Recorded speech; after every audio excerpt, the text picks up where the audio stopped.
Today I want to talk to you about how to stop marital breakdown before it's too late. And in this video, I'm not going to talk to you about massive, major, run-of-the-mill things that you would have heard that impacts relationship and marriage in negative ways. You may know that cheating would break down the relationship significantly.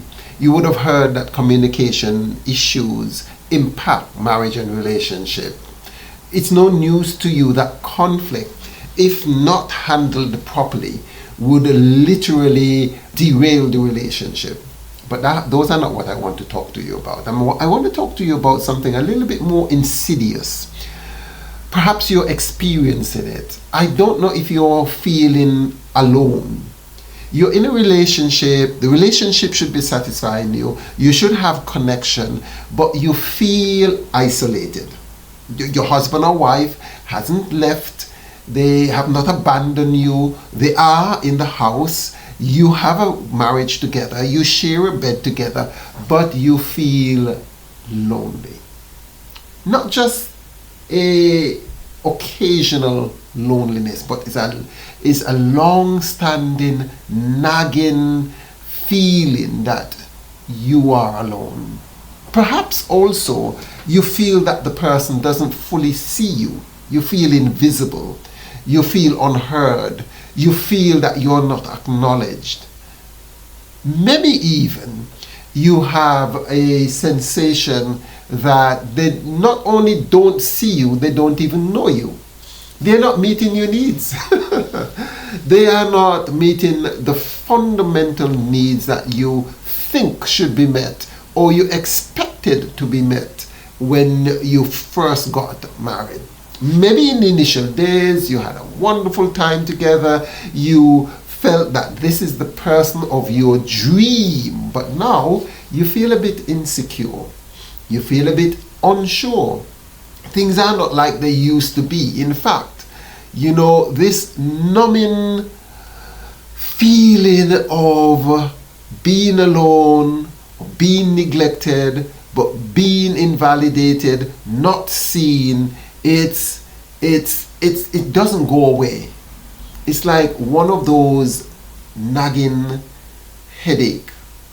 Not the palpitating one, but the one that just sits in the back of your head that constantly, continually hurts you. It's not enough for you to go and see a divorce lawyer. No, not at all. In fact, on the surface, everything looks just right, just perfect. But today, I want to talk to you about a common thing that is affecting many marriages, probably even yours, that is quietly, imperceptibly, slowly eroding your relationship. It is almost like what they call the silent killer, hypertension or high blood pressure. You don't feel any signs, you don't know that it's coming, but one day you find that your blood pressure is high. And maybe you've had a headache, you go to the doctor, they check your blood pressure, and it's high. And it's high not just for that moment, it has been high for a long time. And so I think that what I'm going to speak to you about is what I call the silent relationship killer. You don't know that you have it, you feel off, you feel the symptoms, but you don't know exactly what it is. What I'm talking about, I have known about it and I knew that things are not right in many relationships because a lot of people speak to me. But I wasn't able to clarify until I read an article by a guy called Mark Travers in the Forbes magazine. It's called A Common Mindset That Can Quietly Lead to Divorce. Would you like me to tell you? I would love to tell you. I thought you weren't going to ask. Now, let's just work through many of the concepts that this article speaks about, which is very relevant to this topic. And in the end, don't worry, I'm going to give you a powerful recipe to reverse this to the point where you can have a wonderful relationship, feel connected to your spouse, feel that you're seen and known and valued by this person. So simply wait until the end and I will share with you this powerful formula, the powerful recipe, a powerful way, very simple, very easy to implement. Let's just simply talk about some of the concepts written in this article. Now, first of all, I'm going to read for you the introduction. I really like the introduction to the article. And it says, divorce is really the result of a single catastrophic event. More often, it is a slow erosion of intimacy. The gradual slipping away from each other until one or both parties feel more alone in the relationship than they would outside of it.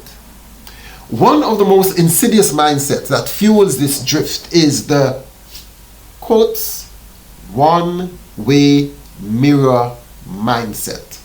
The habit of seeing your partner for who they are, but no longer allowing yourself to fully be seen by them. And I just want to stay here for a minute and explain this one-way mirror mindset. You know what happens is that many people in relationships over a period of time, for a variety of reasons, they stop sharing the small things, the little things. When you first get into a relationship, when you're in the first flush of romance, when the relationship is, you're well connected, you talk to the person about anything and everything, you speak about the most mundane, innocuous things as if they are breaking news. You are not afraid to allow your partner to see the real you deep inside your soul, the funny thoughts that you think about that you tell nobody else, the little things that creep up in your mind as you go through your day-to-day run-ins and works, and you share and show the most intimate parts of you. And during this time, you felt totally seen, totally accepted, totally connected. But over a period of time, perhaps after you get married, perhaps after you settle in living together, slowly but surely, you begin to reduce for a variety of reasons. Maybe you think that you don't really want to burden them. What happened at work today, you're always going on and on and on. And perhaps that person may tell you, you're always talking about your work. And slowly but surely you begin to edit the things you say about what transpires in your outside world when you go to work, when you go to different places. And sometimes things bother you, but you can't bring yourself to say them because you don't feel safe. You might be shut down. You might be ignored. What you say might be rejected. So you keep certain things that you think are sensitive to yourself. Or maybe you think that they won't understand how you feel. Anyway, some men don't get it when women tell them issues that might be going on in their heart and soul or amongst their friends. And you think, why bother? Because he's not going to understand, or she's not going to understand. She's going to override, she's going to talk over me, she's going to not recognize and acknowledge the things that I am going through.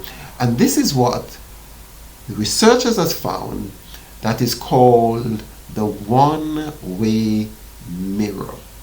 In other words, you know about your partner, you know about what is transpiring in your partner's world, but they don't know enough about your world.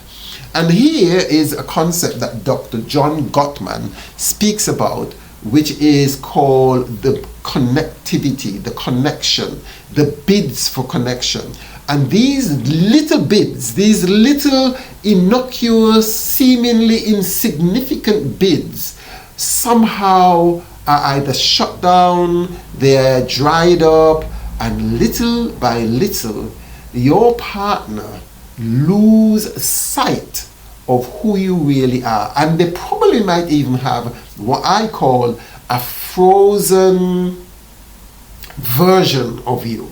You know, much like, I have to tell you this, the other day I ran into a student of mine that I used to teach back in the day, and I was shocked. In fact, I didn't even recognize her. She was the person who came up to me and said, "Oh, Mr. Samuel," and she was speaking to me like I knew her, and I didn't know her, because the last time I saw her, she was a real petite teenager, young little teenager, and now she's married, she has children, and when she told me who she was, I think, oh my God, she has grown out of my recognition. Similarly, you can drift apart. And you would have heard many times people say that we have grown apart.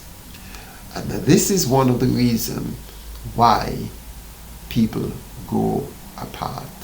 They tend to stop sharing the small little things that happen in their lives that is significant for the other person to maintain an awareness of who they are and how they are growing, and also to maintain connection. And what's the result of that? What's the result of that? As you share less and less of yourself, as you become less and less connected, you know what? You begin to feel isolated. You begin to feel that the person doesn't actually know you. The person doesn't see you for who you are. And that can lead to a slow disintegration of your relationship. And ultimately, many couples get to the point where they begin to feel like strangers, like ship passing in the night. And they wake up one day, look at the person next to them, and feel, hold on, I actually don't know you. You're not the person I got married to. And sometimes they both come to the conclusion that they have grown. Now, the $1 million question you might be asking yourself, how do you fix it? And I have just the thing for you. If you want a formula, a recipe, something, a guide to help you to fix this problem, to get your love back, to get to know the person that you once got married to, here is something that I would like to send to you. Just let me know where to send it. It's actually called a temperature check. You know, you check the temperature of your babies, your children, if someone has a fever, so that you know how to adjust. If they're having a high temperature, if you recognize that it's too high or too low, you give them medication accordingly. Or if it is dangerously high, you definitely seek the help of a doctor. Now, this is called a relationship temperature check. A relationship temperature check. Checking where you are. RTC, relationship checking temperature check. There are 5 stages to the temperature check, and you should do it every day. You simply take, it doesn't take more than 5 minutes. In fact, you can go through it within 5 minutes, 5-10 minutes maximum. And what you do is to have a little conversation with each other over 5 different topics. The one that I want to really expand and expound about is something that is called new information. There are about, like I said, 5 steps: appreciation, new information, puzzles, concerns and recommendation, and dreams and wishes. But the one we want to look at is what is called new information. Now, believe it, every day we are changing, we are growing, we're getting new information, new experiences, and these experiences are slowly becoming a part of who we are. We are evolving and changing and metamorphosizing and transforming in little ways by these experiences. And if your partner is not aware of these things, you will outgrow your partner. And your partner will be left with what I call a frozen impression of you. So what you need to do is to share daily updates or information that has happened to you when you are away, when you were disconnected from your spouse at work, at the gym, at church, at a function, at a party, at your mom, whatever and wherever you go. Whenever you are away from your partner, things are happening to you, with you, for you, in you, that are impacting you. And although they may seem mundane, innocuous, you won't really want to talk about them, it's important that you update your spouse. And you just simply need to say things like, you don't know you don't know what happened at the office today. Or, you can't believe who I saw in town today. Or, when I was in the shops, this event happened. Or you could even update them on your plans ahead. What are you going to be doing for the day? What are you going to do for the weekend?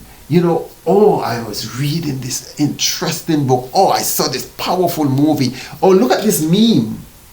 And what John Gottman is one of the pioneer researchers in the area of relationship, and he has a program called the Love Lab, or where he researched the dynamics of relationship.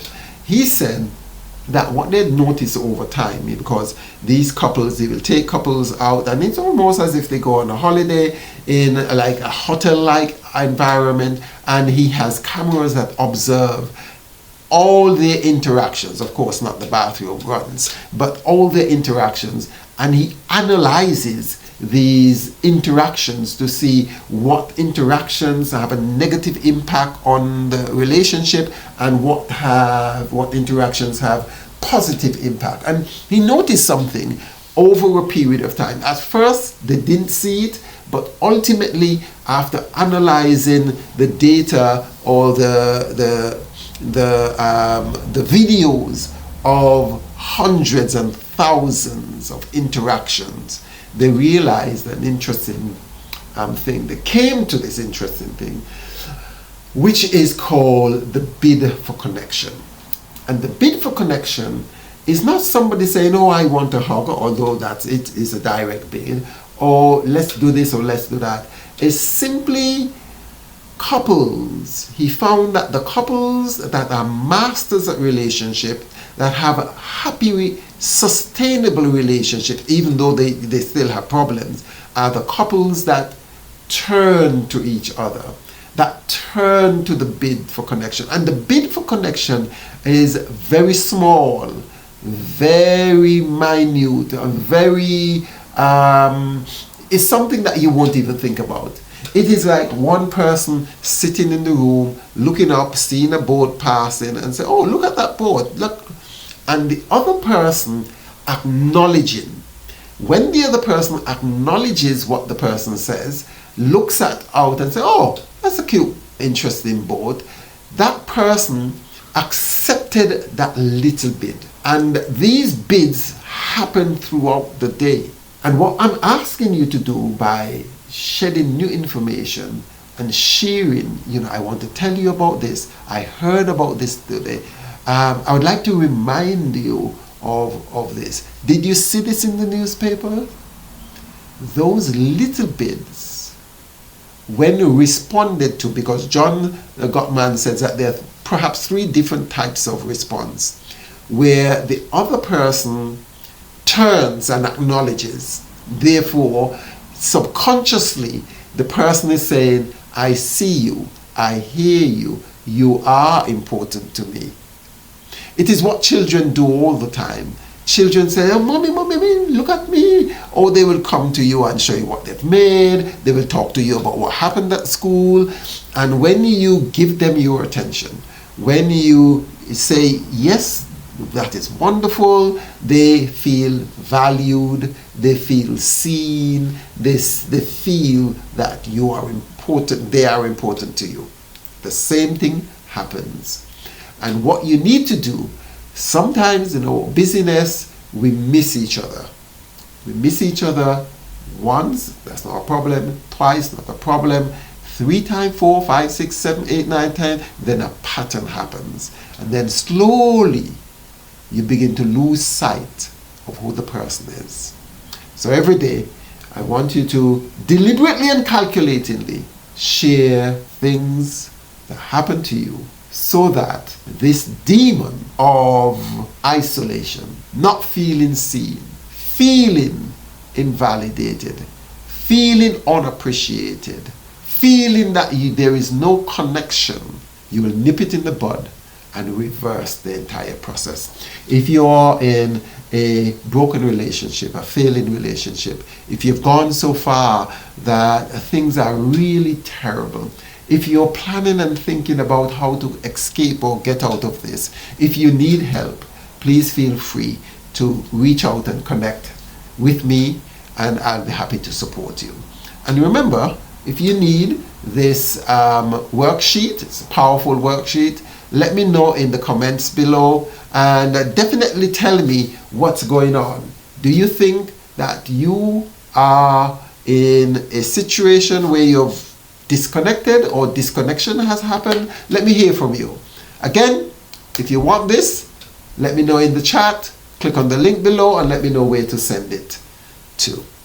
Talk soon, stay strong, and remember, you can resurrect your relationship. You can restore the love that you once have had. Stay strong. All is not lost.